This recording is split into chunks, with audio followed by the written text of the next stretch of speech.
You never could find out what was wrong with her, huh? No, we didn't. But she still remains a fascinating case. Fascinating? I don't understand. Forgive me, I speak from a purely professional perspective. I didn't know your aunt personally. Neither did I. But It might come as a surprise to you, but yes. But she was practically all she did was lie there for 20 years. She sometimes twitch or mumble something incoherent, but I wouldn't call that fascinating. Well, as you know, she wasn't exactly catatonic. We kept her sedated. Right. She had outbursts. Yes, and we had to sedate her heavily to keep her calm, especially in preparation for your visits. What are you trying to say? Miss Blackwell, we are not a nursing home. We're not content to merely keep a patient comfortable. We are, after all, in the healing profession. We were trying to heal your aunt, and to do that, we had to speak to her. Wait, you spoke to Auntie? We tried to. Did she answer back? After a fashion, yes. If Auntie spoke, why wasn't I told? Miss Blackwell, do you remember what brought your aunt here in the first place? Her screaming, her hitting herself? I was only 5 years old at the time, but I kind of remember. In order to prevent her from doing harm to herself or to others, we were forced to sedate her. When we limited her medication, she simply reverted to her former state. Her natural state, I'm sorry to add. What did Auntie say? Nothing that made any sense, but one thing was clear. She was in great pain. Pain? What kind of pain? It's difficult to say, but it was immense. How immense? When we reduced her medication, the transformation was dramatic. Her eyes flew open, she thrashed, her screams. Well, we had to gag her eventually. My God. I know. Did she still feel it when she was sedated? We don't know. There's no way of knowing. 25 years. I know. Poor Auntie. Wait, what do you mean by my condition? Hereditary dementia is my specialty, Miss Blackwell. And in my opinion, there is significant cause for concern. Sorry?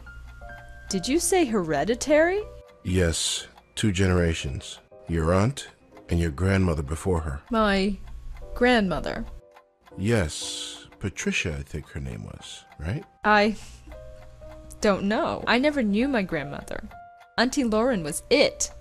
There was nobody else. She couldn't exactly provide me with a family history. Oh, I see. I had no idea. Well, maybe you should have. Did anyone else come to visit her besides me? No, you are correct. I should have read the family history more carefully. I do apologize. I just assumed. Well, never mind. It doesn't change the fact that you should be concerned as well. Go on. Patricia Blackwell suffered her mental collapse at the age of 55. Lauren Blackwell underwent hers at the age of 40. What are you saying? That the same thing is going to happen to me? No, I'm saying that there is significant cause for concern. So, I had a grandmother. Apparently so. How do you know about her? It was in your aunt's case history when she was brought to us. Patricia Blackwell's symptoms were the same, word for word. Patricia's case was severe, and she was young, but it was chalked up to being an ordinary case of dementia. Until it struck her daughter. Until 20 years later, when it struck her daughter, yes. It seems impossible.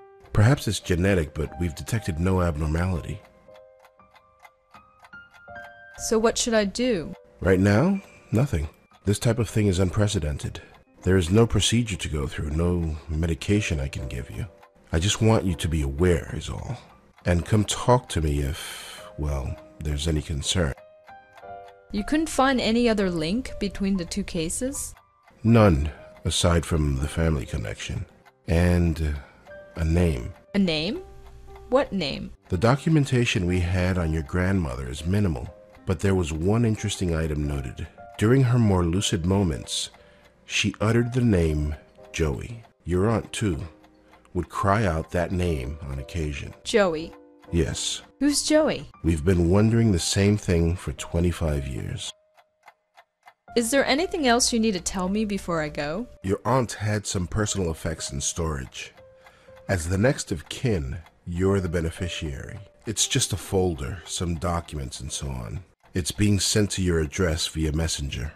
Oh, well, thanks for that. My schedule is fairly open now, so feel free to drop in anytime. I'm always happy to discuss my favorite patient. Sure.